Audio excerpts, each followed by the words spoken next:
आप सभी भाई-बहनों का सर्व कल्याण वृक्ष की प्रश्नोत्तर ज्ञान कक्षा में एक बार फिर स्वागत है। आज किसी भाई-बंधु ने प्रश्न रखा है, शमशान घाट पे जो आपको में एक वैराग्य होता है, वो टिकता नहीं है। या यूँ कहो कि क्षणिक वैराग्य की स्थितियाँ अक्सर आपके हमारे जीवन में बनती रहती हैं। देखिए, अक्सर हम 3 गुणों की तमोगुण, रजोगुण और सतोगुण की और इन 3 गुणों से ही कि मेरे 3 शरीर स्थूल शरीर, सूक्ष्म शरीर, कारण शरीर की लगभग प्रतिदिन ही ब्रह्म मुहूर्त ज्ञान उपदेश कक्षा में या शाम की ये सर्व कल्याण वृक्ष की प्रश्नोत्तर ज्ञान कक्षा या साधारण संसारी परिस्थितियों में इन पर चर्चाएं करते आए हैं।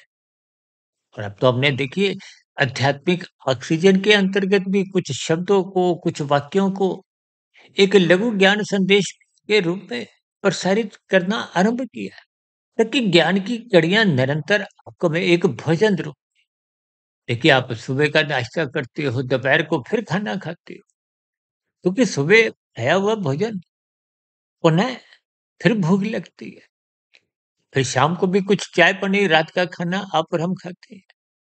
लेकिन ये सत्संग में स्थितियां जो मन बुद्धि की एक देखिए, बुद्धि को जब तक सत्संग की खुराक नहीं मिलती, तब तक वो मन पर नियंत्रण रख नहीं पाती है।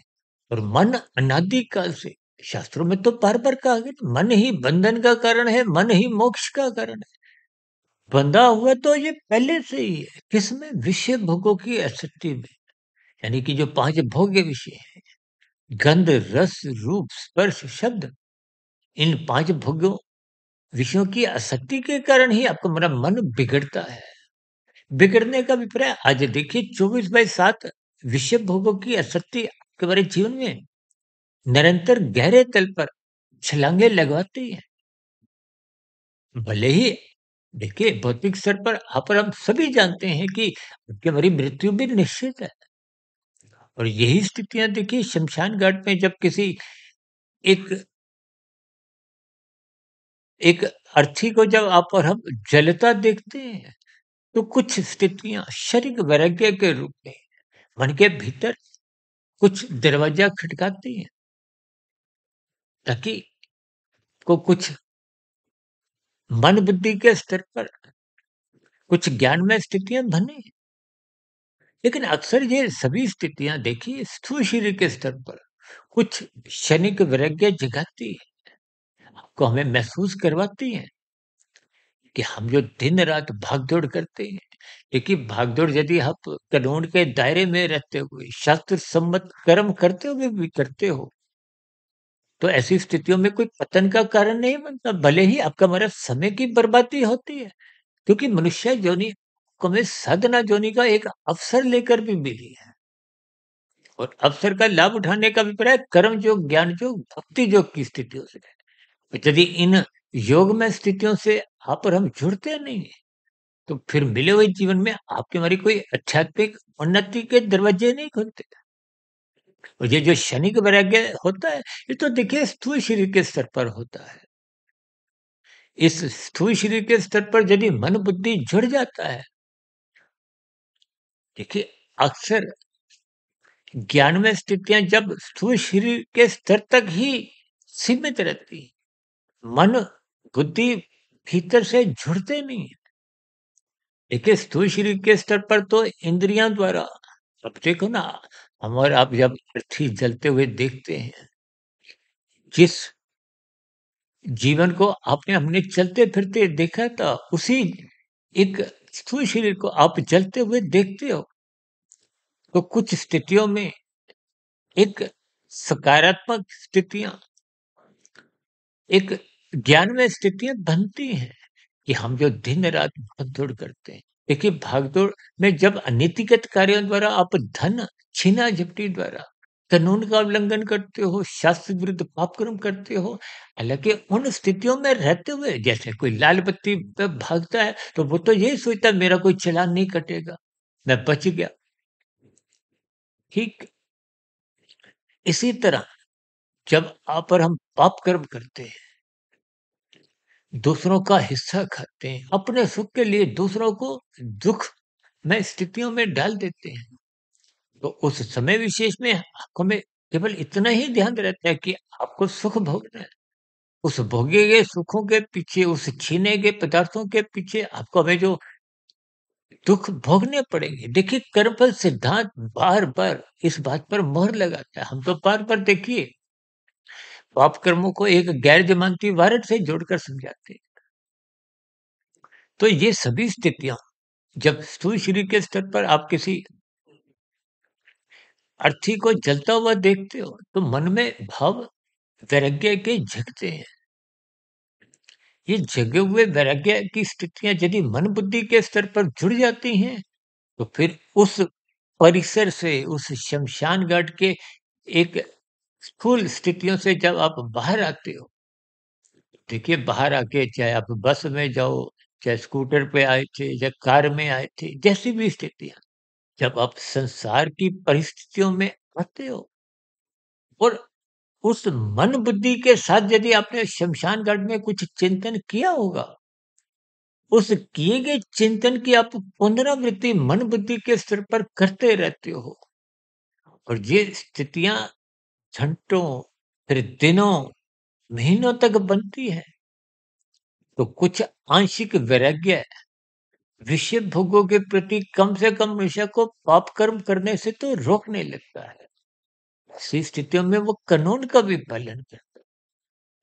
और यदि शमशान घाट में ही अपने आँखों के स्तर पर, कानों के स्तर पर या कुछ एक इंद्रियों के स्तर पर ही आपका कुछ शारीरिक वैराग्य जगा था, मन बुद्धि उसमें शामिल नहीं थे, तो फिर देखिए स्थूल शरीर उस वातावरण से, उस परिसर से जैसे ही बाहर आता है, एक गाड़ी स्टार्ट की, सड़क पर आए, तो फिर वो स्थितियाँ क्योंकि स्थूल शरीर अब उस श्मशान घाट के वैराग्य रूपी प्रभाव से बाहर आ चुका है, तो फिर वो स्थितियाँ कमज़ोर पड़ने लगती हैं, भूलने लगती हैं, यानी कि वो आई गई स्थितियाँ हो जाती हैं। यदि मन बुद्धि के स्तर पर आपने उस पर चिंतन किया होता, तो फिर बाहर आने पे भी वो मन बुद्धि के स्तर पर पुनरावृत्ति होने पे देखिए जैसे पदार्थों की एक्सपायरी डेट होती है, इसी तरह इस ज्ञान की भी कुछ ना कुछ एक्सपायरी डेट होती है। शरीर पर लिया गया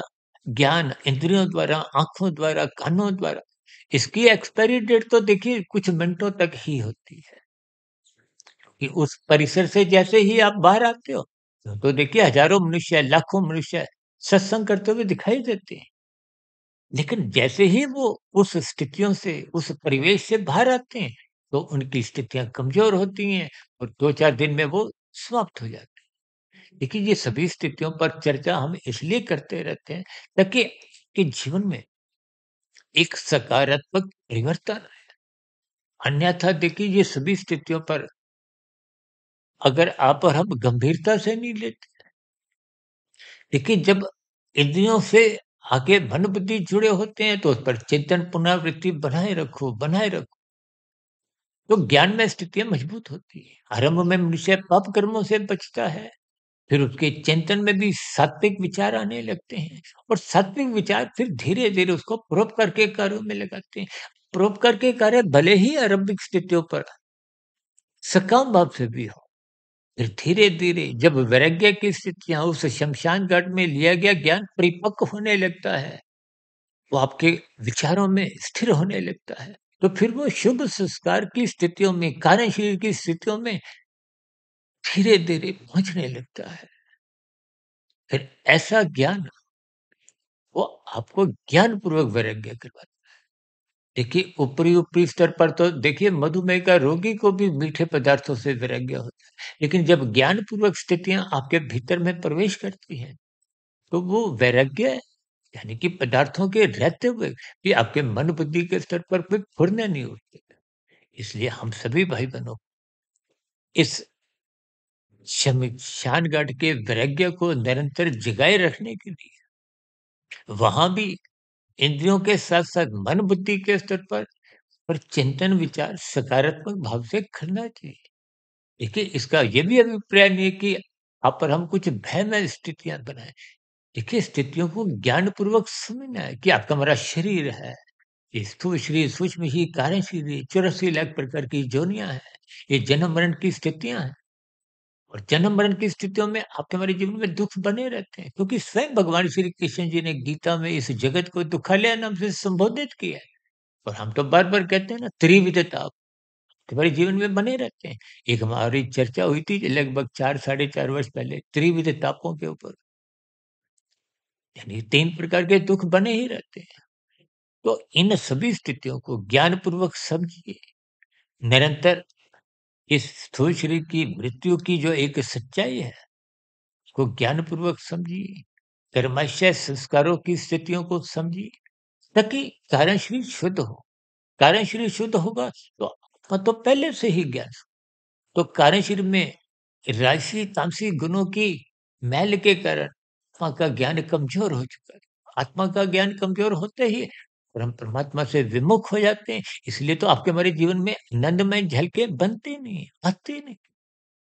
क्योंकि आनंदमय झलकें तो परमात्मा का दिव्य गुण है और वो बिना सम्मुखता होती नहीं और सम्मुखता तभी बनती है जब आपके कार्यशील में शुभ संस्कार हो और कार्यशील में शुभ संस्कार तभी बनते हैं मन बुद्धि के स्तर पर श्रद्धा पूर्वक निरंतर सत्संग में स्थितियां हो गुरु के प्रवचनों को आप सुनते रहें शास्त्रों का स्वाध्याय करते रहें ब्रह्म मुहूर्त में उठते रहें और इन शमशान घाट जैसी कुछ स्थितियों से भी आपके निरंतर ज्ञान में प्रेरणा बनती हुई कमरा मन बुद्धि कारण शरीर ये सभी सात्विक रूप से ज्ञान में स्थिति में लौटे ताकि आत्मा पर जो एक आवरण की कमजोरी थी वो क्रमशः समाप्त हो।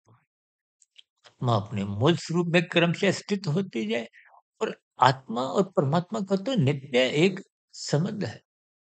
इन सभी स्थितियों को मैंने ज्ञानपूर्वक समझाने का एक प्रयास किया है। फिर भी कुछ समझाने में कमी हो तो आपके एक नए प्रश्न का भी स्वागत है। चर्चा विशेष को यहीं विराम देते हैं। कल सुबह फिर मिलते हैं ब्रह्ममृत ज्ञान उपदेश कक्षा में। तब तक आप अपने आध्यात्मिक सुधीर भाटिया फकीर को इजाज़त दें।